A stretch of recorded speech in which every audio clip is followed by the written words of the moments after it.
اعوذ باللہ من الشیطان الرجیم، بسم اللہ الرحمن الرحیم۔ بہت عرصے بعد آپ سب سے مخاطب ہوں۔ اپنی کچھ ذاتی مصروفیات کی بنا پر میں ویڈیوز نہیں بنا پا رہا تھا، لیکن اب انشاءاللہ ضرور کسی نہ کسی موضوع کے اوپر بات کریں گے اور ہم اپنے مطابق بات کریں گے۔ آج میں جس موضوع پر بات کرنے کے لیے یہاں موجود ہوں آپ سب کے سامنے، وہ کچھ ایسا ایک سینسٹیو ٹاپک ہے جو کہ میں سمجھتا ہوں کہ مجھے اس پر ضرور اپنے مطابق بات کرنی چاہیے، اور وہ نیریٹو ہے اینٹی پاکستان۔ پاکستان میں زندہ رہنا ایک بے غیرتی کی علامت ہے۔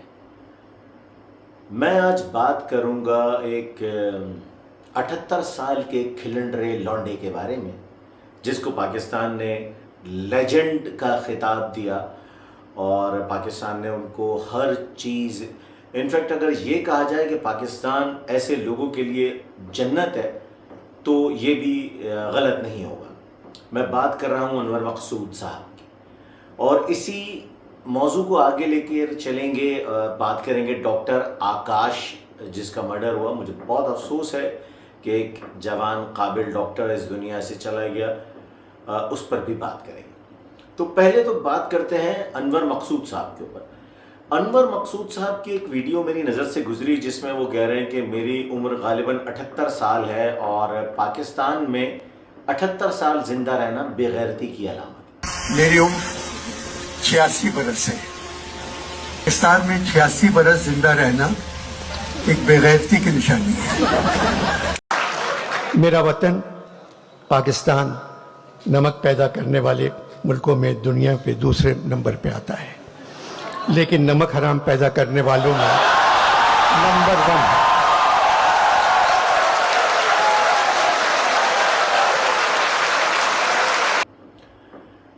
یہ پاکستان وہ ملک ہے جس نے آپ کو ایکسیپٹ کیا جب آپ بھوکے ننگے وہاں سے ہجرت کر کے بھاگے تھے، انڈیا سے ہجرت کر کے بھاگے تھے۔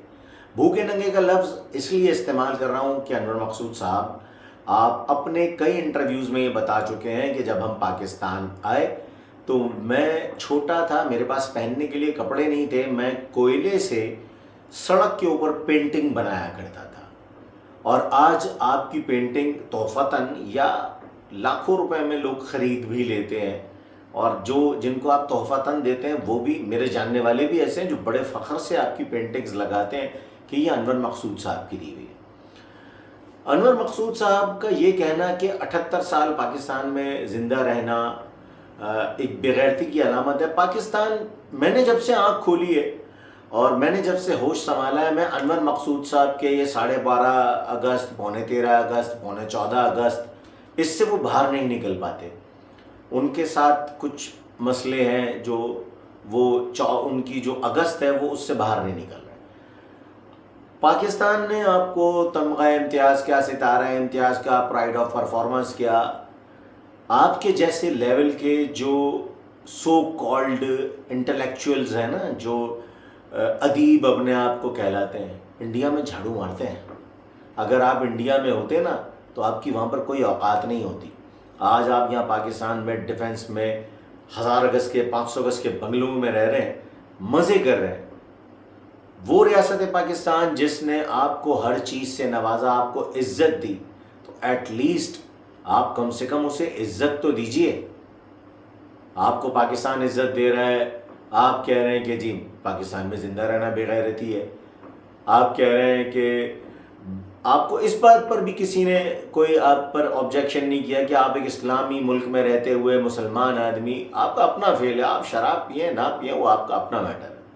آپ کہہ رہے ہیں جان ایلیا میرے دوست ہیں، میرے گھر آتے تھے، ایک دن 2 گلاس لے آئے اور کہنے لگے بوتل تم لے آؤ، تو جان ایلیا کے آپ ہم نوالا ہم پیالہ ساتھی رہے ہیں، تو وہ بوتل پیپسی کی تو منگا نہیں رہے ہوں گے نا آپ سے، لیکن آپ پبلکلی اس بات کو اون کر رہے ہیں۔ تو دارو پی پی کے اگر آپ کا دماغ خبت ہو گیا ہے نا، تو آپ اپنی بکواسیات بند رکھیں۔ اب بات کرتے ہیں ڈاکٹر آکاش کے اوپر۔ ڈاکٹر آکاش پاکستان میں 28 سالہ ایک نوجوان جو MBBS کر کے بینک گیا اور ڈکیتی ہوئی، اور ڈکیتی مزاحمت پہ مارا گیا۔ پاکستان میں ٹھیک ہے دودھ اور شہد کی ندیاں نہیں بہ رہی، مسئلے مسائل ہوتے ہیں ہر جگہ ہیں، امریکہ میں بھی ہیں، پاکستان میں بھی ہیں، یورپ میں بھی ہیں۔ پاکستان میں کچھ زیادہ ہمیں اس لیے نظر آتے ہیں کیونکہ ہمارے سامنے ہو رہے ہیں، ورنہ امریکہ میں بھی لوگ مار کے گاڑی میں جلا دیے گئے۔ پاکستان کے ایکٹر غالباً فخری احمد شاید ان کا نام تھا، ان کے بیٹے کو مار کر گاڑی کے ساتھ جلا دیا گیا تھا امریکہ جیسے ملک میں۔ ہم بات کر رہے ہیں پاکستان کی۔ ڈاکٹر آکاش کا مرڈر ہوا ڈکیتی میں، اور اس کے بعد ان کے والد صاحب کہتے ہیں کہ ہم پورا پاکستان چوک کر دیں گے، بارڈر کھولو، ہم کو یہاں سے جانے دو۔ تو آپ پاکستان چوک کریں گے، آپ بارڈر کھول دیں، آپ جائیں گے، آپ انڈیا سے مدد مانگ رہے ہیں۔ جب وہ قاتل پکڑے گئے نا حضور والا، تو آپ کے لوگ تھے، آپ کی کمیونٹی کے، آپ کے رشتہ دار تھے جنہوں نے آپ کے بیٹے کا مرڈر کر دیا۔ اس کے بعد تو آپ کے گلے سے آواز نہیں نکلی کہ نہیں یار پاکستان میں ہمیں انصاف فراہم کیا گیا، میرے بیٹے کے قاتلوں کو فوراً پکڑ لیا گیا۔ آپ اس وقت تو آپ نے نہیں کہا کہ یار یہ ہمیں انڈیا بھیجا جا رہا تھا، یا ہم انڈیا جانا چاہ رہے تھے، یہ ہماری غلطی تھی، ہم نے غلط بات کی، یہ پاکستان والوں نے یا پاکستان اسلامی ملک یا کسی مسلمان نے یہ کام نہیں کیا، یہ ہماری اپنی کمیونٹی کے لوگ تھے۔ آپ کی اپنی کمیونٹی کے لوگوں نے آپ کے بیٹے کا مرڈر کیا۔ اس پر مجھے بے حد افسوس ہے کہ آپ کا بیٹا اس دنیا سے گیا، ایک جوان جان بہت قیمتی تھی، لیکن اینٹی پاکستان سٹیٹمنٹ برداشت نہیں کیا جانا چاہیے۔ میرے مطابق پاکستان میں اگر آپ رہتے ہیں، پاکستان نے آپ کو اتنا دیا کہ آپ کے بیٹے سے 25 لاکھ روپے کی ڈکیتی ہوئی، جس کے اوپر آپ کا بیان ہے کہ ہم سے پیسہ کتنا چاہیے بتاؤ، ہم پیسہ دیں گے، ہم کو مارو نہیں۔ تو آپ کو یہ پیسہ اس پاکستان ملک نے کمانے کی اجازت دی، آپ اپنا کاروبار، اپنا کام، اپنی چیزیں پاکستان میں رہتے ہوئے کر رہے ہیں، اس کے باوجود آپ اینٹی پاکستان نیریٹو پیش کر رہے ہیں کہ جی ہمیں بارڈر کھولو، ہم انڈیا جانا چاہتے ہیں۔ انڈیا میں جو پاکستان کے کہہ رہا ہوں، انڈیا میں جو مسلمانوں کے ساتھ جتنی آزادی ان کو دی جاتی ہے، کیا پاکستان میں ہندو اسی طریقے سے رہ رہے ہیں جس طریقے سے انڈیا میں مسلمانوں کو ٹریٹ کیا جاتا ہے؟ خدا را ہوش کے ناخن لیجیے۔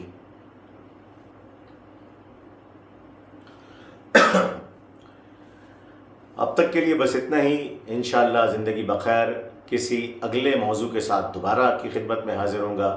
تب تک کے لیے اجازت، اپنا اپنے گرد و نواح میں سب کا خیال رکھیے گا۔ پاکستان زندہ باد، ہمیشہ زندہ باد۔